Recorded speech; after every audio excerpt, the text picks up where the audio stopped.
नमस्कार दोस्तों, स्वागत है आप सभी साथियों का स्मार्ट स्टडी यूट्यूब चैनल पर। साथियों, आज इस क्लास में एसएससी जीडी कांस्टेबल एग्जाम 2024 के लिए जीके जीएस के बहुत ही महत्वपूर्ण प्रश्न को देखेंगे। ये वो क्वेश्चन है साथियों जो कि पिछली बार परीक्षाओं में पूछे जा चुके हैं और इस बार भी एसएससी जीडी कांस्टेबल एग्जाम में आपसे पूछे जाने की पूरी उम्मीद है। तो चलिए शुरू करते हैं, देखते हैं क्वेश्चंस। आपको बता दें, आज के इस क्लास में टोटल 50 क्वेश्चंस देखेंगे। तो आज की क्लास का पहला क्वेश्चन आपके स्क्रीन पर है और पहला क्वेश्चन ये है कि निच्छालन और ऑक्सीकरण द्वारा निर्मित मृदा कौन सी होती है। तो देखिए, निच्छालन और ऑक्सीकरण के द्वारा निर्मित मिट्टी यानी मृदा कौन सी होती है, तो याद रखिएगा मखराला मिट्टी। देखिए, राइट आंसर आएगा option number C. Next question है, गुर्जरों को किस शासक ने पराजित किया था, यानी गुर्जरों को किस शासक ने हराया था युद्ध में या पराजित किया था। तो याद रखिए वर्धन वंश के शासक हर्षवर्धन ने। यहाँ राइट आंसर आएगा option number C. Next question है, प्रसिद्ध सूफी सलीम चिश्ती ये किसके मतलब कि कहाँ के रहने वाले थे। तो देखिए, सलीम चिश्ती जो है ये कहाँ के रहने वाले थे या कहाँ रहते थे, तो याद रखिएगा फतेहपुर सिकरी में। राइट आएगा option number C, Fatehpur Sikri. Next question है, मगध सम्राट बिंबिसार ने अपने राज्यवेद जीवक को किस राज्य के राजा की चिकित्सा के लिए भेजा था। काफी महत्वपूर्ण, बहुत ही महत्वपूर्ण प्रश्न है ये साथियों, क्योंकि ये क्वेश्चन जो है ना बहुत बार पूछा गया है और इस बार भी आपसे पूछे जाने की उम्मीद है। तो देखिए, मगध सम्राट बिंबिसार ने अपने राज्यवेद जीवक को किस राज्य के राजा की चिकित्सा के लिए भेजा था। राइट आएगा option number C, Avanti. Next question देखिए, हड़प्पा के लोगों की सामाजिक पद्धति कैसी थी। तो साथियों देखिए, जो हड़प्पा के लोग थे उनकी सामाजिक पद्धति उचित समतावादी थी। राइट आएगा ऑप्शन नंबर ए, उचित समतावादी। सांची क्यों विख्यात है, काफी अच्छा क्वेश्चन है। तो देखिए, सांची क्यों विख्यात है, राइट आंसर आएगा साथियों सबसे बड़े बौद्ध स्तूप के लिए, क्योंकि सांची में सबसे बड़ा बौद्ध स्तूप है। ऑप्शन नंबर बी करेक्ट होगा। शाहजहां ने किसे मलका-ए जमानी की उपाधि दी थी। मुगल शासक जो थे ना शाहजहां, इन्होंने किनको मलका-ए जमानी की उपाधि दी थी। तो देखिए, राइट आएगा option number A, Arjumand Bano Begum को यानी मुमताज महल को। नेक्स्ट क्वेश्चन है, मुस्लिमों को सेना में नियुक्त करने वाला विजयनगर का प्रथम शासक कौन था। तो देखिएगा साथियों, मुस्लिमों को सेना में नियुक्त करने वाला विजयनगर का प्रथम शासक कौन था। याद रखिएगा राइट आंसर आएगा ऑप्शन नंबर ए, देवराय प्रथम। आगे देखिए, हिंदू विधि पर एक पुस्तक जो है मिताक्षरा किसने लिखी है। तो हिंदू विधि पर लिखी गई ये पुस्तक है मिताक्षरा और इसके लेखक कौन है ये आपसे पूछा जा रहा है। तो याद रखिएगा ऑप्शन नंबर सी, विज्ञानेश्वर। अगला, दक्षिण भारत के संदर्भ में एरीपति का अर्थ क्या था। तो देखिए, दक्षिण भारत में एरीपति का मतलब क्या होता था। तो देखिए, राइट आंसर क्या हो जाएगा इस क्वेश्चन के लिए, याद रखिएगा जलाशय की भूमि। ठीक है, दक्षिण भारत के संदर्भ में एरीपति का अर्थ था जलाशय की भूमि। नेक्स्ट क्वेश्चन है, हड़प्पा सभ्यता के बारे में कौन सी उक्ति सही है, यानी हड़प्पा सभ्यता के बारे में इनमें से कौन सा एक वाक्य या कथन सही बताया गया है। तो देखिए, उन्हें अश्वमेध की जानकारी थी, ये गलत है। गाय उनके लिए पवित्र थी, ये भी गलत है। उन्होंने पशुपति का सम्मान करना आरंभ किया, ये बिल्कुल सही है। तो ऑप्शन नंबर सी इस क्वेश्चन का राइट आंसर होगा। बोडियार कहाँ के शासक थे, ये आपसे पूछा जा रहा है। बोडियार डैश के शासक थे, यानी रिक्त स्थान पर क्या आएगा। तो देखिए, बोडियार जो है ना ये मैसूर के शासक थे ना साथियों, तो मैसूर रियासत करेक्ट आंसर आएगा। आगे देखिए, शिवाजी को राजा की उपाधि किसने प्रदान की थी। काफी अच्छा क्वेश्चन है, याद रखिएगा शिवाजी को राजा की उपाधि किसने प्रदान की थी, तो औरंगजेब ने। नेक्स्ट क्वेश्चन है, वर्ष 1916 ईस्वी में मुस्लिम लीग और कांग्रेस के बीच किसने समझौता कराया था। तो साथियों देखिए, 1916 में मुस्लिम लीग और कांग्रेस के बीच में किसने समझौता कराया था। याद रखिएगा ऑप्शन नंबर सी राइट है, एनी बेसेंट ने। अगला क्वेश्चन है, कौन सा राजवंश हुनों के आक्रमण से अत्यंत विचलित हुआ। तो देखिए, इनमें से वो कौन सा राजवंश है जो कि हुनों के आक्रमण से अत्यंत विचलित हुआ था। तो राइट आएगा साथियों ऑप्शन नंबर सी, गुप्त राजवंश। अगला क्वेश्चन है, राजा राममोहन राय द्वारा ब्रह्म समाज की स्थापना कब की गई थी। तो देखिएगा, राजा राममोहन राय जी के द्वारा ब्रह्म समाज की स्थापना कब की गई थी। तो राइट आंसर आएगा 1828 में, ऑप्शन नंबर सी। चालुक्य राजा पुलकेशिन द्वितीय को किसने पराजित किया था। तो देखिए, पुलकेशिन द्वितीय जो कि चालुक्य राजा थे, इनको किसने हराया था। तो राइट आंसर क्या आएगा साथियों, नरसिंह वर्मन प्रथम ने। ऑप्शन नंबर बी करेक्ट हो जाएगा। नेक्स्ट है, अकबर द्वारा बनवाए गए उपासना भवन या पूजा गृह का क्या नाम था। तो देखिए, अकबर ने जो साथियों उपासना भवन या पूजा गृह बनवाया था उसका नाम क्या था, ये पूछा जा रहा है। याद रखिएगा ऑप्शन नंबर सी करेक्ट होगा, इबादत खाना। नेक्स्ट क्वेश्चन है, दिल्ली का सुल्तान जो भारत के नहरों के सबसे बड़े जाल का निर्माण करने के लिए प्रसिद्ध है, वह कौन था। यानी दिल्ली का वह सुल्तान जो भारत के नहरों के सबसे बड़े जाल का निर्माण करने के लिए प्रसिद्ध है। तो देखिए करेक्ट आएगा Firoz Shah Tughlaq, option number C. अगला क्वेश्चन है संवाद कौमुदी पत्र के संपादक कौन थे। साथियों देखिएगा संवाद कौमुदी पत्र के संपादक कौन थे, याद रखिएगा राजा राममोहन राय, ऑप्शन नंबर ए। अगला है भारतीय संविधान निम्नलिखित में से कौन सी नागरिकता प्रदान करता है। तो देखिए भारतीय संविधान जो है वो तो साथियों एकल नागरिकता प्रदान करता है, राइट आएगा ऑप्शन नंबर ए एकल नागरिकता। अगला है चोलों की पहली सामुद्रिक विजय या श्रीलंका विजय करने एवं नौसेना के गठन का श्रेय किसको जाता है। तो देखिए चोलों की पहली सामुद्रिक विजय, श्रीलंका विजय करने एवं नौसेना के गठन का श्रेय किसको दिया जाता है। तो याद रखिएगा राजराजा प्रथम को, ऑप्शन नंबर बी करेक्ट होगा।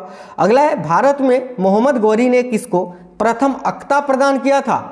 तो साथियों भारत में मोहम्मद गौरी ने किसको प्रथम अक्ता प्रदान किया था। तो याद रखिएगा कुतुबुद्दीन ऐबक को। नेक्स्ट क्वेश्चन देखिएगा भारत में जनप्रिय संप्रभुता है क्योंकि भारत के संविधान की प्रस्तावना शुरू होती है इन शब्दों से। कौन शब्दों से ये आपको बताना है। तो राइट आएगा ऑप्शन नंबर डी हम भारत के लोग। अगला है मराठों एवं अफगानों को मनसबदारी प्रथा में शामिल करने वाला प्रथम मुगल शासक कौन था। साथियों देखिएगा मराठों एवं अफगानों को मनसबदारी प्रथा में शामिल करने वाला प्रथम मुगल शासक कौन था। याद रखिएगा जहांगीर, ऑप्शन नंबर ए राइट आंसर होगा। अगला है हल्दी घाटी का युद्ध जो कि 1576 में लड़ा गया था, इसके पीछे अकबर का मुख्य उद्देश्य क्या था। तो देखिए हल्दी घाटी के युद्ध के पीछे अकबर का मुख्य उद्देश्य था कि महाराणा प्रताप को अपने अधीन में लाना, राइट आएगा ऑप्शन नंबर ए।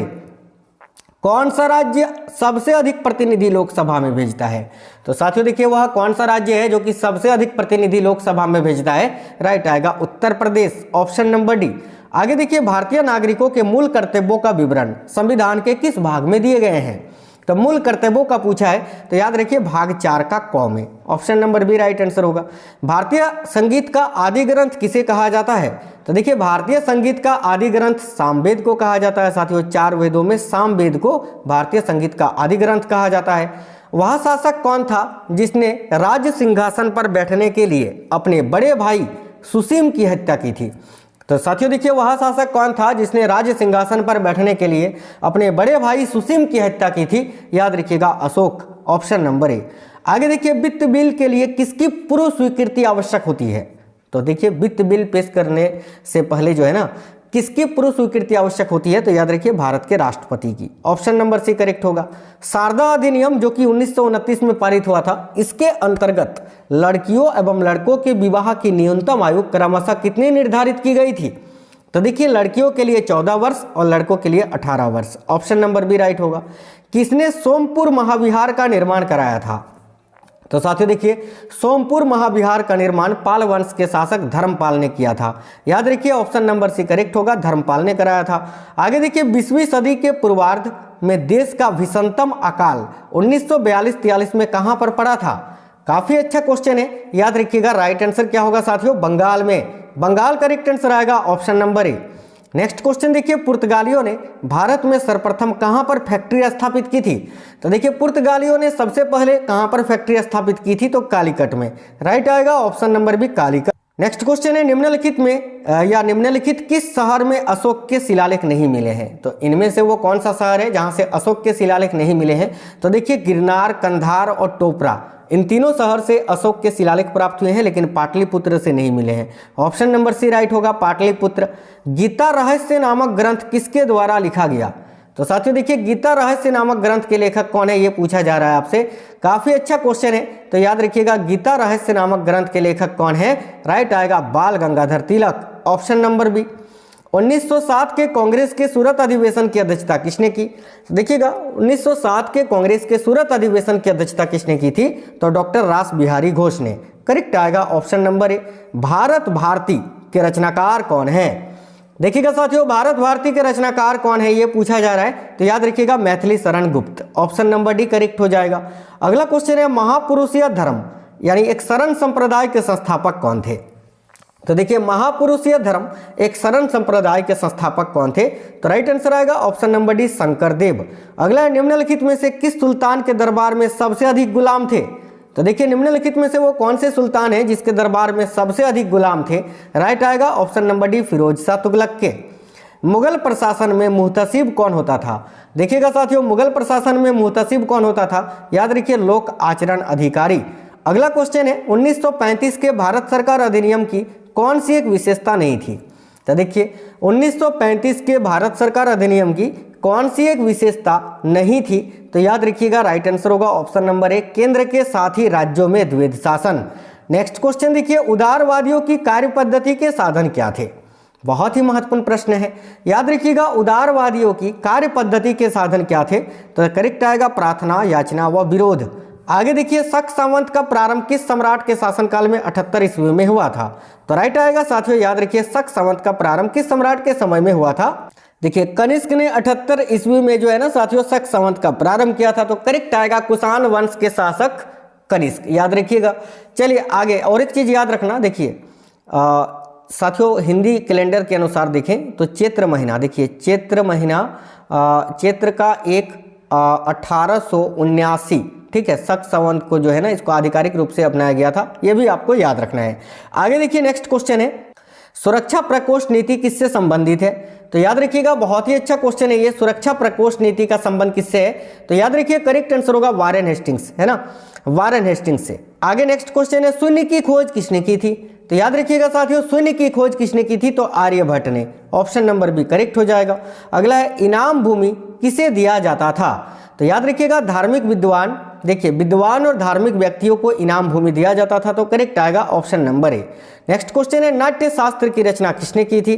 तो देखिएगा, ये क्वेश्चन मैंने आज ही आपको पढ़ाया था इससे पहले वाले क्लास में। तो इस क्वेश्चन का आंसर आप लोग कमेंट बॉक्स में कमेंट करके बता दीजिए साथियों कि नाट्य शास्त्र की रचना किसने की थी। और ये क्वेश्चंस कैसे लगे हैं कमेंट बॉक्स में बताइएगा। क्लास को एक लाइक और शेयर जरूर कर देना। मिलेंगे आपसे नेक्स्ट वीडियो में, तब तक के लिए जय हिंद, वंदे मातरम।